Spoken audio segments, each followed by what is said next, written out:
after lunch. So this afternoon we will focus on the Indiana Grant Management System. I am Rachel Woodall. I was monitoring this morning the chat module, but Erica McDaniel will be doing that this afternoon. So I will be showing you the Indiana Grant Management System. That is the web database that we use for all grants that are managed by the Indiana Department of Homeland Security. The Indiana Grant Management System was began development in 2004, and it is the system that we use for all grants that are managed by the Indiana Department of Homeland Security. It is a database that is it was developed in-house. We do have a developer that is on staff here at the Indiana Department of Homeland Security, so we are able to make changes whenever we want to, which is great for us. So if we get a new grant, like last year we got the Secured School Safety Grant Program, so we were able to create a brand new proposal template and modify things for those new grant programs as we needed to. As federal grant guidelines and regulations change, we are able to modify proposal templates and reporting guidelines and things like that. So it's great to have someone on staff so that we can do that. So the iGMS was developed initially as a grant reporting and tracking tool, budget reporting and tracking tool. It has expanded greatly over the last 10 years. It has a lot of different modules. We track grant agreements in there. There is an equipment inventory module, which we'll talk about a little bit later this afternoon. We also have the ability to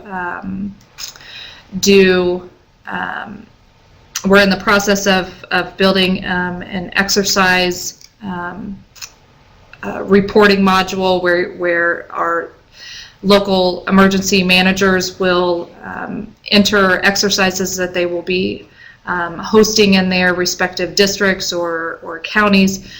So that's something to look forward to in the future that we're in the process of building. So are we having audio problems?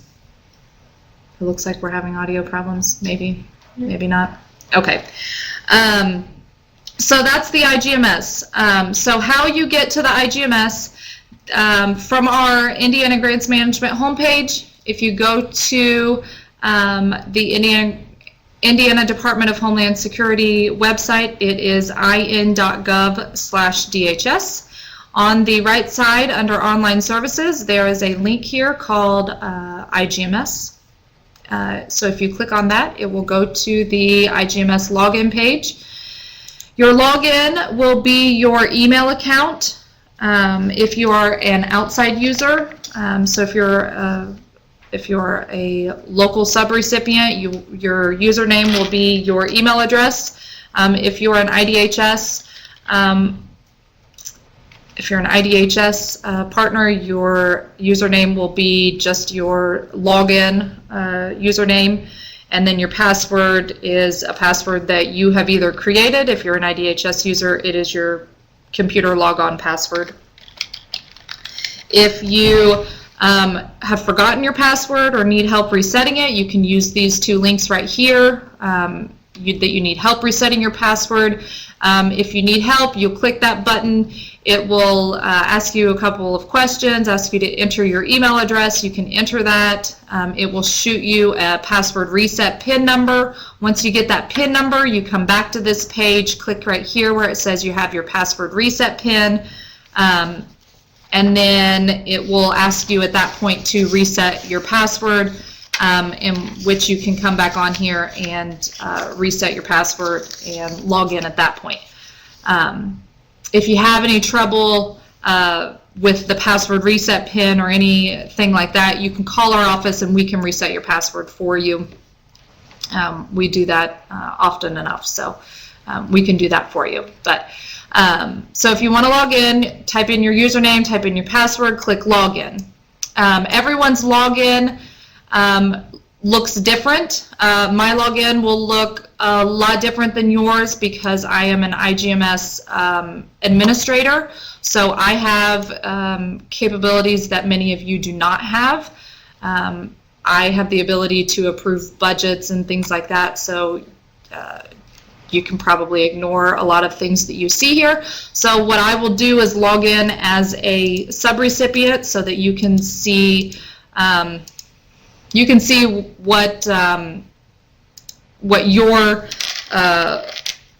your iGMS dashboard will probably look like, which is probably more like this. So the dashboard is basically your home page. So if you ever get stuck down in a rabbit hole and get down into a page and you're not sure where you are or how you got there, you can always get back to this page by clicking up here on the tab where it says dashboard, and there's a little house here so you know that you're back at your home page. These up here are the tabs, so you know that these will always be on your page. They'll never go away. So you can also change your password up here if you feel the need to do that. You can also add in contact information up here. It's important when you first get your login to go in and update your contact information. You will not be able to submit a proposal or a grant if you do not have your contact information filled in. Your grant proposal template will ask for contact information and you have to fill it in there, but you must also have the contact information here. So it's probably easiest if as soon as you get your login to do this right off the bat, go in here, fill out your contact information, and go ahead and get that out of the way. And then the last thing is the logout button. Obviously don't use that unless you absolutely are done with your session and want to log out. So we'll go back here to the dashboard. These up here at the top are what we call notifications. They are things that are important, that are action items, things that you need to focus on, things that need to be completed. So we'll talk about those here after a bit, after we go through a couple of other things first.